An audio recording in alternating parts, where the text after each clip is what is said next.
everybody. Hello, morning. Hello. Surprise. How are we all? Has everybody had coffee? Thank you very much for coming, everybody. Obviously, we're here to make a very special announcement. We're splitting up. We are not splitting up. Yeah, we're going to be playing the Aviva Stadium next Friday. It's a really quick thing. Next year, Friday, the 8th of July. And we're very excited about it. It's part of our world tour. And it's great to be starting, hopefully, in Dublin. Over there to the left, Nick. No, the left. Woo! Hey. That looks nice. That way, Nicky. That way. So, yeah, good to be back. Nicky, look that way.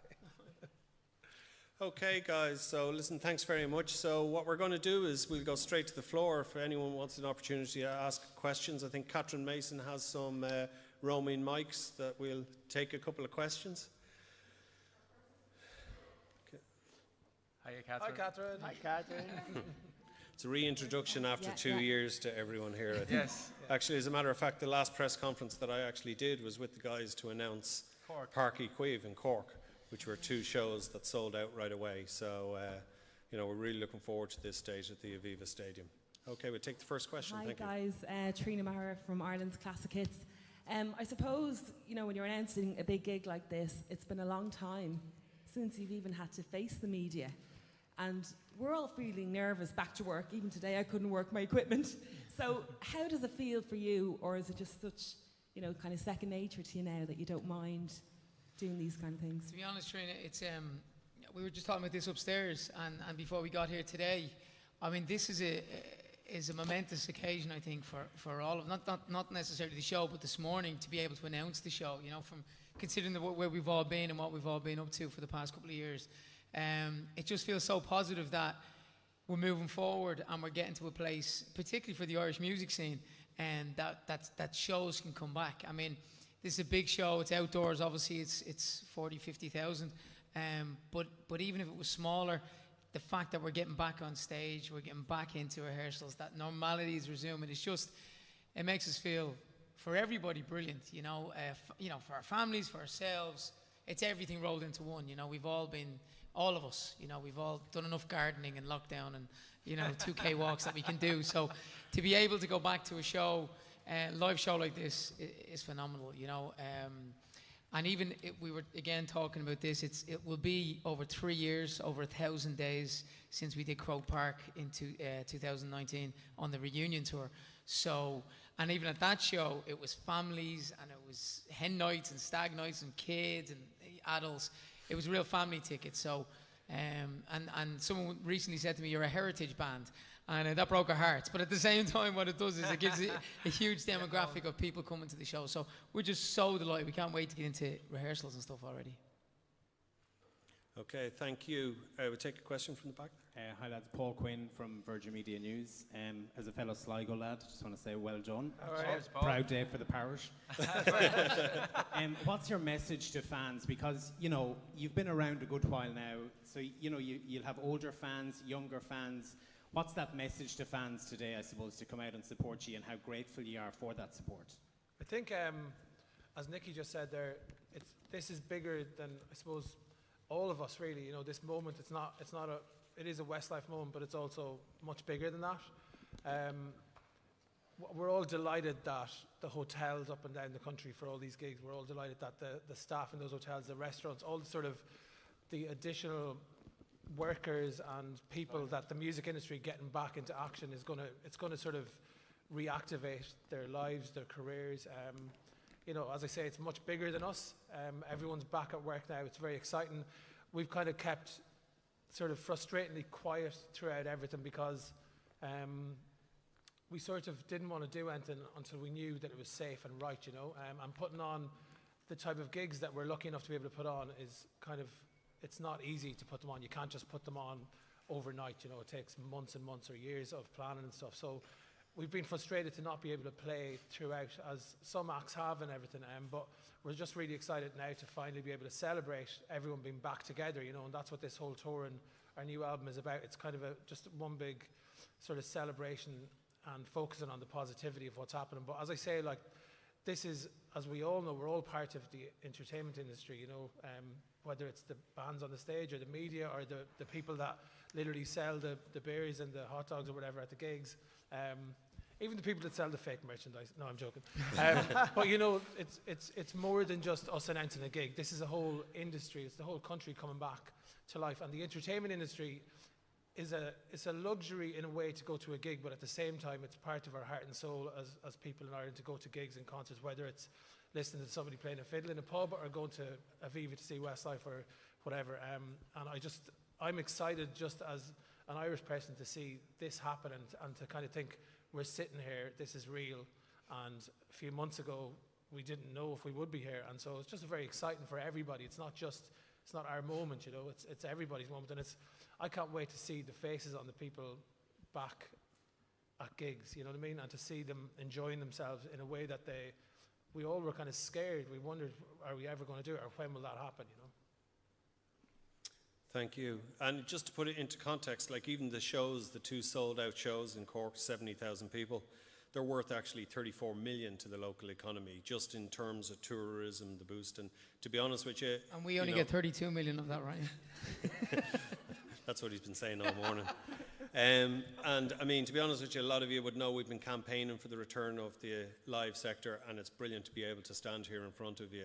And it's great that we have an Irish band announcing that they can actually, you know, help everyone back. So it's a great, you know, moment for not, as the band said themselves, but actually for each and every one, promoters, the whole industry right across the world. Because I mean, these shows, you know, there's 1,000 people working on the Cork show. There's 1,000 people going to gain employment for the Aviva Stadium. And that is mammoth in our industry, having been closed for the last 2 years.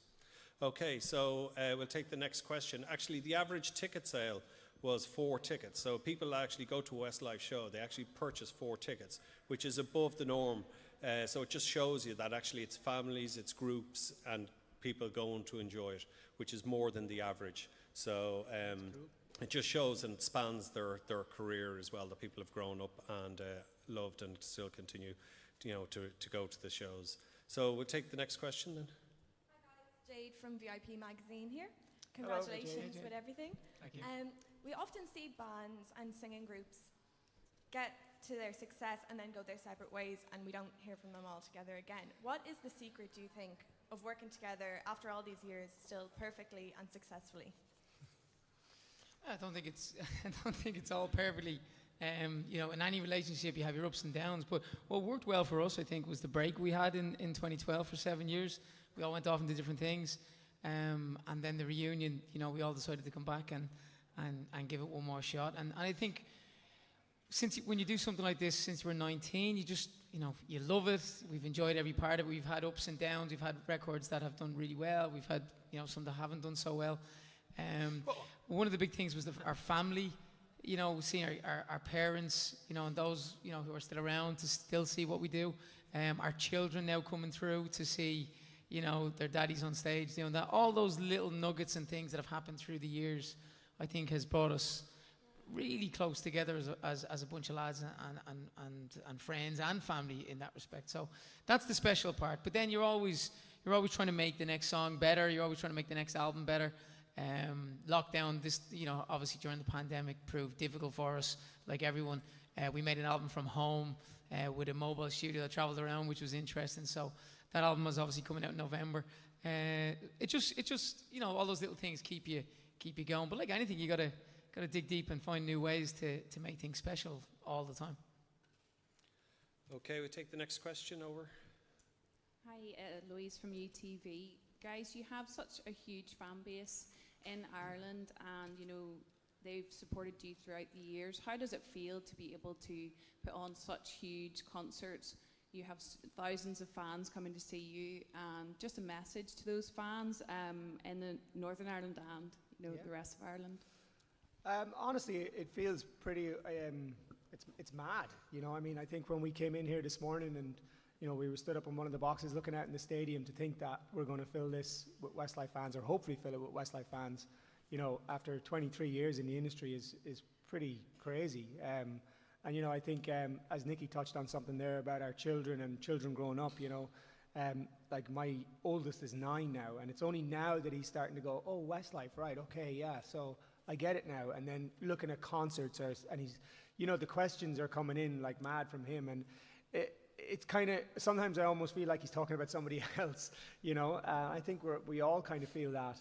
So I just think, you know, after such a long period, we just feel honoured to be able to still do it and to be the ones that people want to come and see. So yeah, just a huge thank you to all the fans around the country and around the world.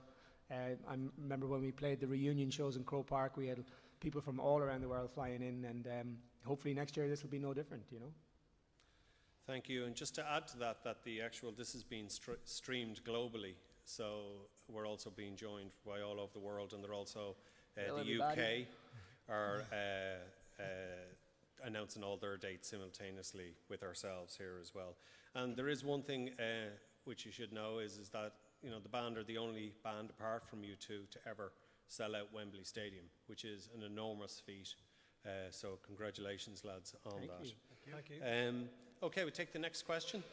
Well done, lads. Thank you. Okay, we take a question over here. Hiya, Kira Ewing from Cool FM. Congratulations again. Obviously, you're excited to be back performing, as are your fans. Thrilled to have you back. When do rehearsals start, and what can we expect to see at this tour? Rehearsals will start usually about 6 weeks out, depending on if this is the first show yet, because this is part of an international world tour that we will do. So this could be our first show back, but there could be international shows just before that either, so we're waiting to find out a bit more about that. But yeah, usually about 6 weeks out, but like the planning for it, like set lists, like screen content, all the stuff that we do starts probably tomorrow. You know, we start like 6 months out, because there's a lot to do. We've an amazing team from America that put a lot of this together for us, visual content and stuff. We kind of pride ourselves on, especially after the last Croke Park show, we feel like it was the best show we ever put on, and we want to top that obviously now and make it very interesting. You know, it's going to bring you right through the kind of the 22 years of Westlife, and our full set list, all the hits. Obviously, it's going to be full of all of our hits, but we want to always freshen that up and make it a very exciting show for families, as Justin said. You know, there's lots of different age groups coming to these shows. There's, you know, 3 generations and stuff like that. So we want the kids to enjoy it and think that the show is cool, and we want, you know, as old as the fans get that come here, and there is a few that you see in the audience. So it's yeah, it's going to be, we want to put on our biggest and best show ever. Obviously, this show as well is going to be in Wembley Stadium 5 weeks later, or 4 weeks later. So we want to make sure, obviously, this is our best ever show. Páirc Uí Chaoimh as well, this will be the same. And Páirc Uí Chaoimh is the same show. It's part of the whole kind of tour that will be announced. And we have dates announced in the UK as well for November, December of 22 as well. So it'll be part of a long tour. But this could be our first show back, physically the first show. And just to say to date that combined, the actual band have sold over 5 million tickets globally, which is a phenomenal achievement, and still going. So we're hoping that they're equally going to sell out next Friday when they go on sale. Okay, we take a final question, I think. This gentleman here. Okay, from the back. Hello there, Patrick O'Donoghue from the Times and the Sunday Times. Obviously, it's been such a long time since concerts like this have been able to be held. It's set to be a joyful occasion, not just for you, but your fans. Was there a time during the pandemic when you feared that an event like this, a concert, would not be possible ever again? 100%. Oh, yeah. All the time. I think like in all our hearts and souls, we sort of, we didn't know, but like we kind of had this idea that it would happen at some point. But the scary thing was when, you know, like how long would it take to get things back to a point where everyone could safely go to concerts, you know? And I'm saying that as someone who likes to go to gigs myself, and also from the perspective of the artist on the stage or whatever. It's a scary prospect, and it's something that I suppose, like, it was rightly so. We all took it for granted for so long, you know. And now I think everyone's realised just how lucky you are to just do a simple thing like go meet your friends for a coffee, or go to the pub, or, you know, on a bigger scale, go to concerts and everything. So it was definitely scary. Scary in just how huge everyone's realised it is when you just pull the entertainment industry out of society and it's gone. And, you know, the dangers of it in terms of people's mental health, not being able to meet their friends, go to a gig, have a night out, let off steam. You know, it's easy to play it down as a luxury item, you know, but actually it's a very important part of everybody's life. You know, there's your social life, and going to a gig is a very primal thing to do, because you just forget everything and you just the music takes over. And you know, I think the next time we play the gig, looking out, watching the audience, hopefully having fun, there's going to be a huge additional element of pride in the fact that we're able to create a platform for everyone to come and just go mad, you know, and have fun, have drinks and dance along and sing along to pop songs. And so, yeah, it was very scary to think that it might be a very long time before it happened. And thankfully, it wasn't as long as it could have been, maybe, you know. And that's why today is so joyous, not just as a Westlife moment, but just in general, because we're here and it's happening, you know. It's surreal, actually, because if you remember, we all remember, what started out was, 2 weeks to flatten the curve, turned into, you know, no one allowed to get their hair cut and leave their garden, you know. So to see that we're sitting here now with this in front of us, with the dates there, you know, it doesn't feel, I mean, we only got this morning, the actual printout of the actual dates and the artwork, and it's like, wow, this is actually happening. To sit in a stadium like this, which, you know, for all of us, I remember coming here, the old Lansdowne Road in 1986 with my dad to football matches to watch Ireland play. And we've all been here for, you know, soccer matches and rugby games and different things, and concerts. I saw Rihanna here, you know, 5 or 6 years ago. I just think there's moments for us all where we sat in our houses going, when will this ever happen again? And that was just the haircuts. So, but no, we're absolutely delighted. It's going to be, you know, 22 years on, as the boys have said, to be able to still do it and to be able to do it at a level like this, where you see generations coming to the shows and walking away happy, is always our aim. We've always tried to put on the spectacle, the big shows, you know, the lights, you know, the fireworks, all of the stuff that goes with a big night of entertainment. Only this time around, I think it's just going to be that little bit extra special because of what it represents, I guess. Okay, thank you. We'll just take one final question here. Brilliant, thank you. Please. Hi, it's Sophie Huskisson from the Irish Daily Mail. So obviously lockdown was also a way that we got to see way more of our families. I was just wondering, like, what you're thinking about the prospect for being away from your partners and children for a long period of time on a global tour again. And I also just wanted to ask, obviously, cases are rising again in different places in the country. What's the thinking behind whether things might be delayed or postponed? Are there any concerns about that? Well, I think the family question first. I think, yeah, definitely we've all gotten to spend a lot of time with our families, and, you know, I've got 3 little boys, so to be around them as much as I have been has been very, very special, and I definitely think it's going to be quite tough for us to kind of like leave family behind. I mean, we've generally speaking over the previous tours, we'd bring family along with us to whatever they can, and I think this will be no different. And then when we get into international stuff, like, you know, across the other side of the world, when that's possible, we just deal with it case by case. But, you know, I think we always make sure that we never go away for any more than 3 weeks at a time to be able to get back to our families and see them again.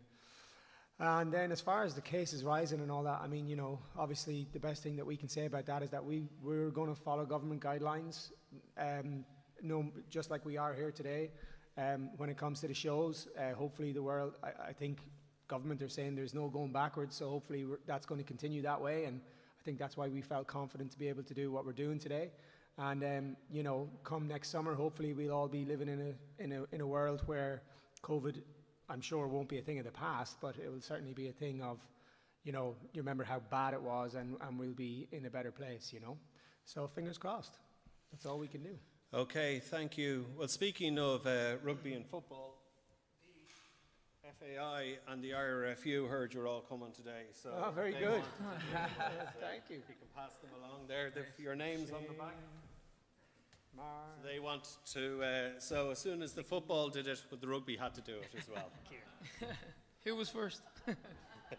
So you can fight.